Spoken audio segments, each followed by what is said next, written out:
Welcome to the Informed Minority, where we break down the markets using ICT concepts. Today we're going to be breaking down the trades I took this week. If you're ready to level up your trading game, you're in the right place. Let's dive into this video. We're going to be going over the trade I took on Wednesday, February 12th, 2025, an MNQ long. Here is the trade. The blue arrow is where I bought, and the red arrow indicates where I sold my position. As we always do, we want to look at the economic calendar.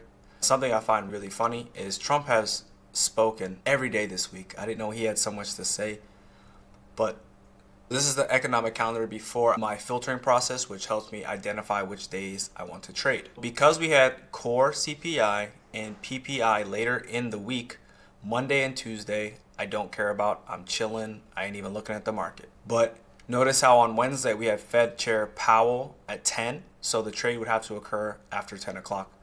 And then on Thursday, we have core PPI, and the trade would take place sometime after that. Today is Friday, but I will not be trading today. As we always do, we like to look at the higher time frame to give us an indication of where price could be headed and what levels are important to us. As you see here on the weekly chart, we are back inside of this weekly fair value gap that we have spent a lot of time in, and we're in the upper portion, so I would expect for us to trade a little bit higher. On the daily chart, you see how we have this fair value gap. You see how we have this volume imbalance right here. I was also looking for us to trade higher, and notice how we also hit the weekly order block from this week. We'll zoom in on the 1 hour chart so we can get a little bit closer view. So here's a 1 hour chart. So this is the weekly fair value gap. This is that daily volume imbalance. I was expecting this to be used as support and for us to trade higher, ultimately taking out these highs and this one and trading way beyond. So again, we always have to have a framework or a narrative. We had the new week opening gap from January 19th, looking for an area of support to trade higher. Notice how we have this new week opening gap from December 29th. New week opening gap to new week opening gap was a framework where we could set it up. I expected us to trade up to this high. This framework worked for me, and it offered me the amount of handles that I'd be looking for. So again, here's another way to look at it. We had this 15-minute fair value gap and overlaps with the new day opening gap from February 4th. We have multiple layered gaps above. So here's the first presented fair value gap chart where I identify what time it's being created, and it gives me a framework of what can I be expecting for the day. Am I expecting high resistance or low resistance in my trades? This gap was left open. On the live stream, I was wanting to see this gap get traded to. It didn't. And I ended up taking my trade up here and ultimately taking it off at this candle. Also notice how this Tuesday, February 11th, that's the prior day's first presented fair value gap. And notice how that also overlapped with where I was looking to get out at. This is the higher time frame. This is what I do every single day to help me identify the trade setup. So when I see them live, I'm able to execute. Here's a 15-minute chart. We have this fair value gap. I would expect it to support price and trade up to the CPI highs.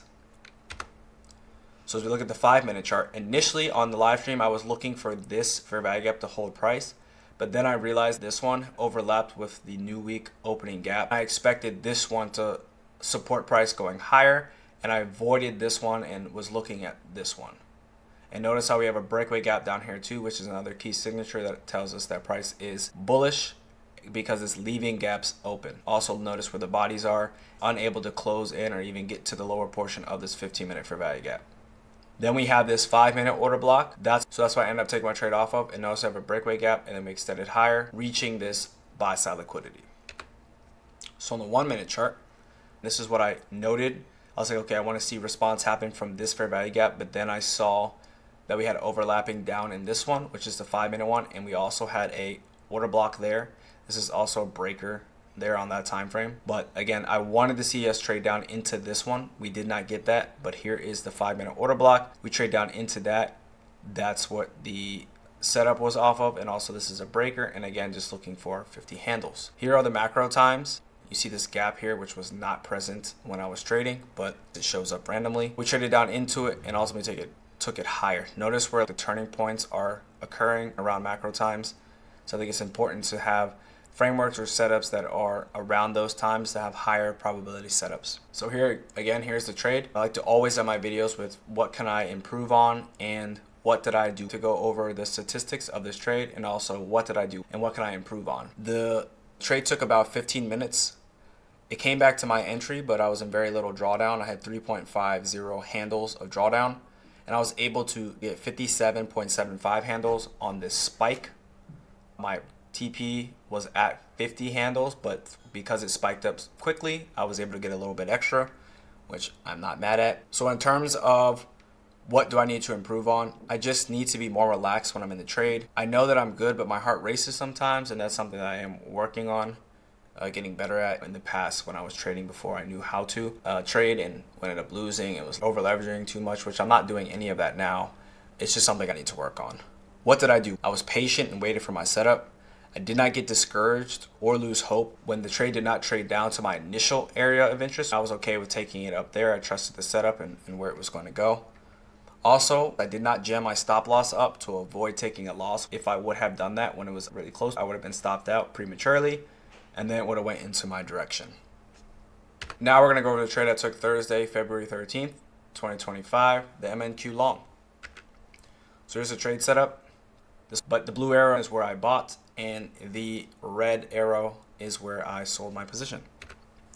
We like to start on the higher time frame and get us a framework of what we're looking for in the direction. So we were bullish this whole time. I was not looking for sells. Also in the upper portion, again, we'd be targeting these equal highs there.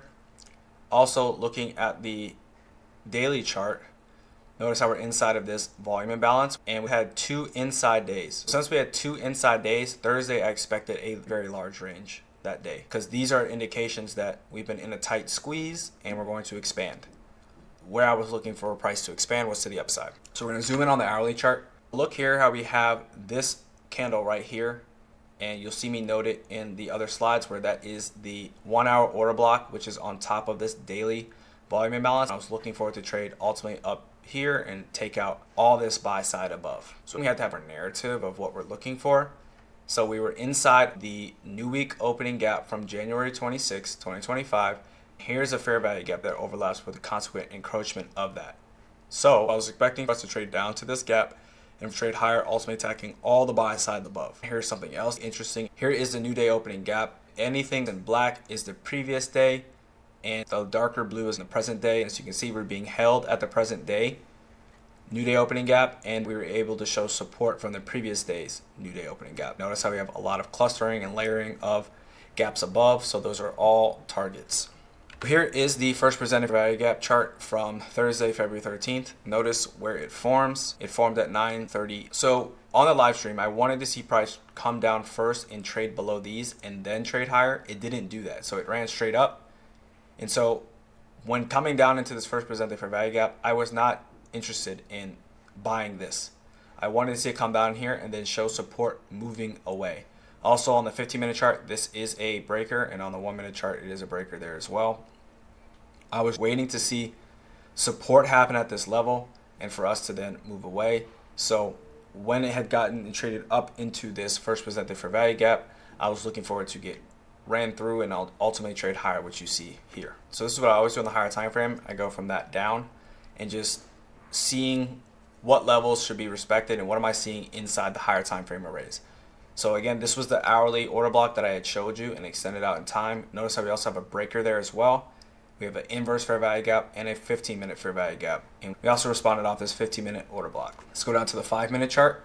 Again, noticing where are the lower time frame PD arrays occurring and where are they happening. We're also looking to see where the body's closing. Notice how the bodies are closing literally at the H1 or the hourly order block, and notice the wicks are just doing the damage, trading down into this 15-minute fair value gap, also with this 15-minute inverse fair value gap, and also overlaps with a 5-minute inverse fair value gap there as well. But notice how it's also staying in the upper portion of this 15-minute breaker. So then we go down to the 1-minute chart. This is PPI. This was the shark bait. This is what I call when I'm seeing something that looks too clean, too good, and I need to wait for the sharks to go into the water first before I look to enter a trade. So what I had said on the live stream was if we were able to create a fair value gap above this specific high, I would take the trade. If it came back down into this fair value gap, which I did, and my stop loss was below this low, I believe that it was safe. As you see, we traded down into that and it ultimately traded higher. This is the first presented fair value gap, and we also had a order block there and see how we just snapped up above and started to take out and target this high. Here are the macro times. Again, trading around them are very important. I like to show this because I believe that it's very important to see that and recognize when you're going to find high probability setups. Here we are with the trade setup. I'm going to talk about the metrics and also what can I improve on and what did I do well. The trade metrics for this trade, it took 10 minutes. I was in drawdown for about 5 minutes out of the 10 minutes. The amount of handles I was in drawdown was 22.75, and the handles that I was able to book were 50.75. So what do I need to improve on? Just being a little bit calmer when I enter the trade. It's not that I'm scared of the trade. I know what I'm looking for, but just being calmer right before I press the button. After I press the button and enter the trade, I'm calm, I'm relaxed, and nothing is really bothering me at all. What did I do well? I followed my plan. I didn't get tricked getting in up in this first percent of fair value gap, even though a breaker was present because of these lows. So I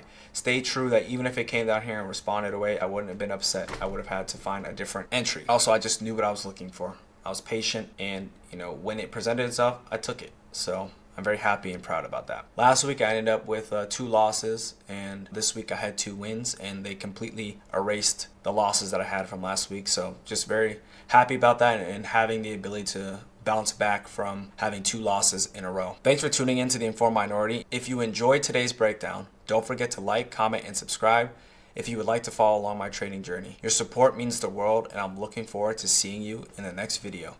Peace.